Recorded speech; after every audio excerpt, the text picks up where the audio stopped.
Hello students,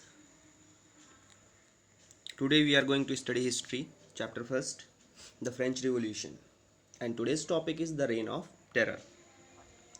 तो चलिए सबसे पहले हम आपको इस टॉपिक को कोरिलेट कर देते हैं जो कि हमारे फर्स्ट चैप्टर का द फ्रेंच रिवॉल्यूशन का टॉपिक है कि कैसे रिवॉल्यूशन स्टार्ट हुआ और इसका टाइम पीरियड है 1793 टू 1794। आप सभी को याद होगा कि 1789 में रिवॉल्यूशन होता है। तो उसके बाद कैसे 89 के बाद नेशनल असेंबली आती है।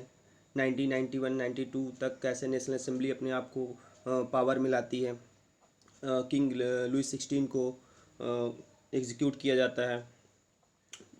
उसके बाद नेशनल असेंबली जब बन जाती है तो किंग लुइस 16 जो है कुछ सीक्रेट नेगोशिएशन करता है नेबरिंग कंट्रीज़ के साथ। तो फिर नेशनल असेंबली उस पर अटैक कर देती है 1792 में वॉर डिक्लेयर कर देती है। तो क्या होता है फिर कि जब फिर उसमें किंग लुइस 16 को एग्जीक्यूट कर दिया जाता है, बीएडेड किया जाता है, उसको गुलटिन पे चढ़ा दिया जाता है। तो उसमें नेशनल असेंबली जब ये हो रहा होता है तो उस समय एक बहुत सारी पॉलिटिकल पार्टीज फ्रेम हो जाती है, जिसमें एक इम्पॉर्टेंट पॉलिटिकल पार्टी रहती है जैकोबिन क्लब। ठीक है, जैकोबिन क्लब की जो पार्टी रहती है उसका हेड रहता है, आपको याद होगा मैंने बताया था, मैक्सिमिलियन रॉबर्टस्पायर। मैक्सिमिलियन रॉबर्टस्पायर का जो रूल पीरियड रहता है वो अपने आप को जो एज ए हेड डिक्लेयर करके रूल करता है फ्रांस पर। तो उस समय जो उसका रूल पीरियड रहता है तो उसमें के कुछ जो रूल पीरियड का जो एक समय ऐसा आता है जिसको रेन ऑफ टेरर बोला गया है। इसका टाइम पीरियड है 1793 टू 1794। आप सभी बुक ओपन कर लेंगे तो बहुत अच्छे से समझ में आएगा। पेज नंबर 16 में है ये 3.1 टॉपिक। ठीक है, थर्ड टॉपिक का फर्स्ट पॉइंट है ये the reign of terror. Book open करेंगे तो उसमें मिलेगा आपको। ठीक है, आगे बढ़ते हैं, इसमें देखते हैं कि इस टाइम पीरियड में कैसे उसने उसकी पॉलिसीज़ क्या थी, उसने कैसे इसको रेन ऑफ टेरर क्यों कहा गया। ठीक है, तो ये देखते हैं हम लोग the reign of terror, the policy of severe control and punishment. ये जो पॉलिसी थी इसकी, it was severe control and punishment, मतलब बहुत स्ट्रिक्ट पॉलिसी थी उसकी। मतलब जो रूल करने का जो सिस्टम था उसका बहुत ही स्ट्रिक्ट था।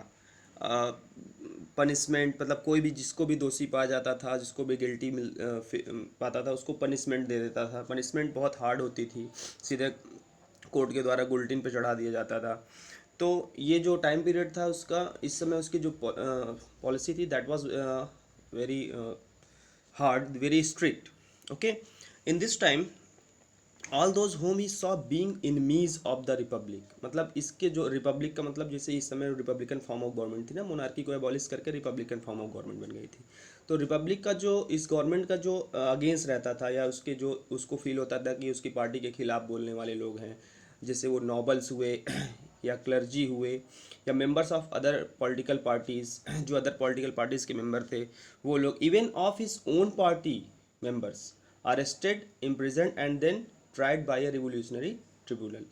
जो उसकी पार्टी के मेंबर भी जो लोग थे, जो अगर वो उसके खिलाफ थे, अगर उसको उसके पार्टी के मेंबर को के लोगों को उसके रूल पसंद नहीं आते थे तो उसको भी वो अरेस्ट करके ट्रायल रिवोल्यूशनरी ट्रिब्यूनल में भेज देता था। रिवोल्यूशनरी ट्रिब्यूनल्स ने बनाया था जिसमें लोगों को अरेस्ट किया जाता था। ठीक है, पनिशमेंट दी जाती थी, सज़ा सुनाई जाती थी और बाद में जैसा भी उसकी पनिशमेंट होती थी उसको गुलेटिन कर दिया जाता था।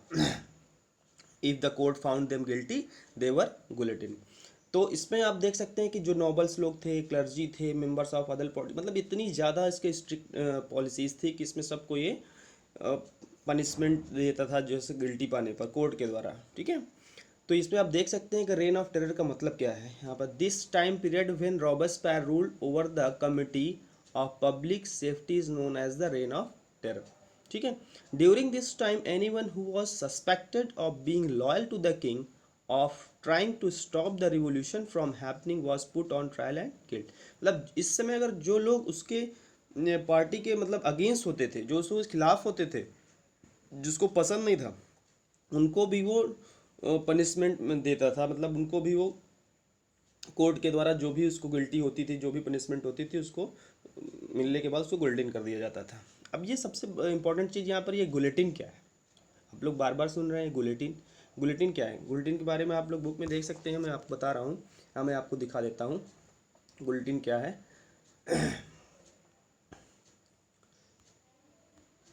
गुलेटिन, ये आप देख सकते हैं, ये डिवाइस है। Guillotine is a device consisting of two poles, ये टू पोल्स आप देख सकते हैं, ठीक है। एंड ब्लेड, ये एक ब्लेड है जो बीच में है, ये blade with which a person is beheaded, person किसी व्यक्ति को ऐसे लिटा दिया जाता था, उसकी ये ब्लेड यहाँ से आती थी और ये गर्दन इसकी कट जाती थी।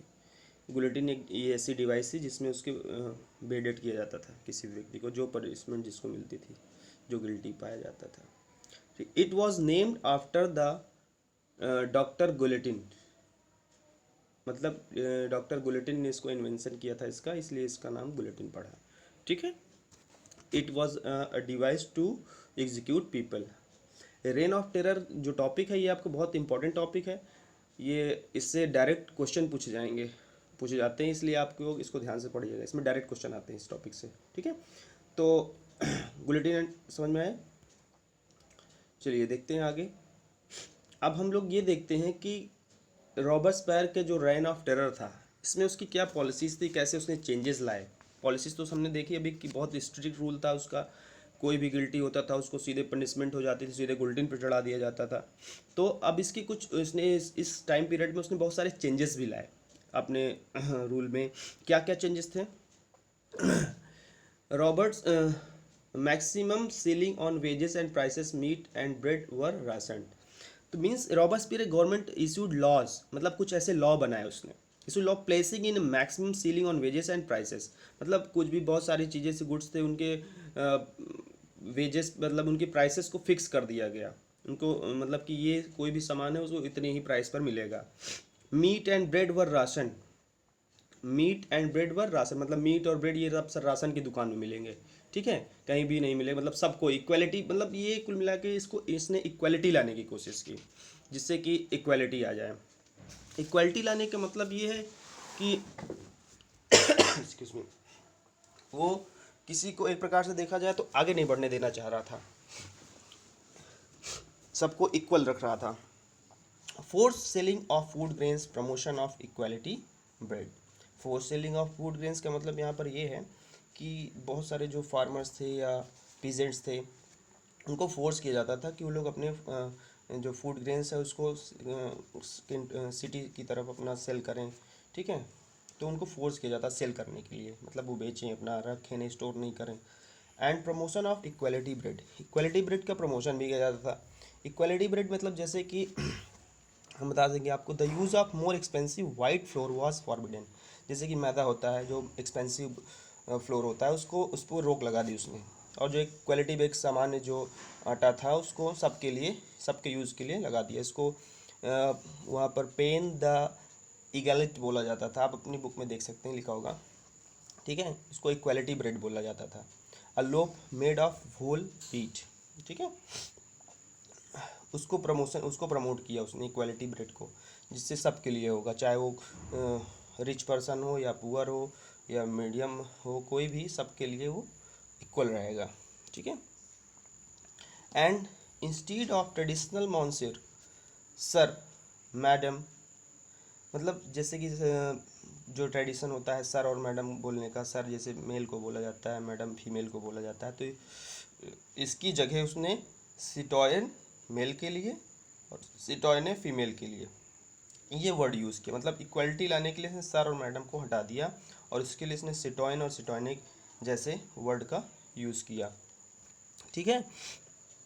Churches were shut down, converted into barrack and offices, जो चर्च थी उसको बंद कर दिया गया, चर्च जैसे नॉर्मल लोग, क्लर्जी लोग जो चर्च चलाते थे तो उसको भी बंद करवा दिया गया, उसकी जगह पर वहाँ पर आर्मी के रहने के लिए बैरक बनवा दिया गया, आर्मी रहेगी वहाँ पर, ऑफिस में कन्वर्ट कर दिया गया। तो ये सारी चीज़ें उसने अपने रूल में की। एंड ये सब चीज़ें देख करके उसके ही पार्टी के लोग, जब उसको लगा कि ये it was very hard, very strict rule for all the people, मतलब बहुत ही हार्ड सेवर कंट्रोल वाली जो पॉलिसीज़ थी इसकी, ये उसकी पार्टी के लोगों को ही पसंद नहीं आई, और उन लोगों ने इसके खिलाफ रॉबर्ट्सपायर के अगेंस्ट जो है कोर्ट में एक मुकदमा कर दिया या उसको वहाँ पर हाजिर किया गया। ठीक है, और कोर्ट के द्वारा रॉबर्ट्सपायर को एक सज़ा मिली। He was convicted by court in July 1794, और इसको एग्जीक्यूट कर दिया गया और बुलेटिन पर चढ़ा दिया गया, अरेस्ट करके उसको कोर्ट के द्वारा गिल्टी पाया गया, और जुलाई 1794 में इसको बुलेटिन पर चढ़ा दिया जाता है। ओके, तो ये था reign of terror Maximilien Robespierre का, जिसने अपनी पॉलिसीज़ के थ्रू, स्ट्रिक्ट पॉलिसीज़ के थ्रू इक्वालिटी लाने की कोशिश की, लेकिन it was very strict too, मतलब सबको एक प्रकार से बांध के रखना चाहता था एक इक्वालिटी लाने के चक्कर में, कि मतलब कोई आगे नहीं जा सकता, कोई पीछे नहीं जा सकता, सब लोग चाहे वो पुअर हो चाहे रिच हो, सब लोग एक जैसे रहेंगे। तो इसने बहुत सारी, मतलब एक यूनिक तरीका अपनाया अपने तरीके से, लेकिन it was very strict rule, so that उसकी पार्टी के लोग ने ही उसको अगेंस्ट उसको बुलेटिन पर चढ़ा दिया, उस अगेंस्ट हो गए और उसको सज़ा सुना दी। ठीक है, तो अब ये टॉपिक यहाँ पर समाप्त होता है। इसके बाद हमारा नेक्स्ट टॉपिक होगा जो डायरेक्टरी रूल्स, मतलब जैकोबिन क्लब तो समाप्त हो गया, तो उसकी पार्टी के लोग उसको बुलेटिन पर चढ़ा दिए। तो अब अगली पार्टी क्या होती है, अब फ्रांस में कौन सी गवर्नमेंट होगी, कैसा होगा, तो अब हमारी जो फ्रांस की जो अगली गवर्नमेंट होगी या अगला जो रूल करेगा वहाँ पर, वो होगा डायरेक्टरी रूल। ठीक है, तो हम लोग आगे पढ़ेंगे डायरेक्टरी रूल में क्या होता है। Okay, we will discuss after this video, so make this, इस टॉपिक को आप बहुत अच्छे से पढ़िएगा, इसमें से कुछ नोट्स बना लीजिएगा, कुछ क्वेश्चन फ्रेम कर लीजिएगा। ओके, इस टॉपिक से कुछ डायरेक्ट क्वेश्चन पूछे जाते हैं। ठीक, ओके, थैंक यू।